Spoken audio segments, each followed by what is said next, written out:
रहमतानी पा खुदाया खेती मुझ गरीब दी हरी कर दे वाल सुख की आस उम्मीद वाली ही रहमत दा पा के हरी कर दे ते बेशक हां मुजरम नेकी नहीं कीती उमती नबी दा समझ के ओ बरी कर दे तेरे सोने मोहम्मद दा वास्ता ही भावें है छोटी भावें खरी कर दे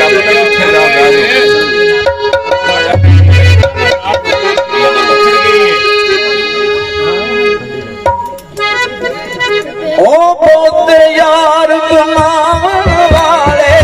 पोते यार बनावन वाले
कतरी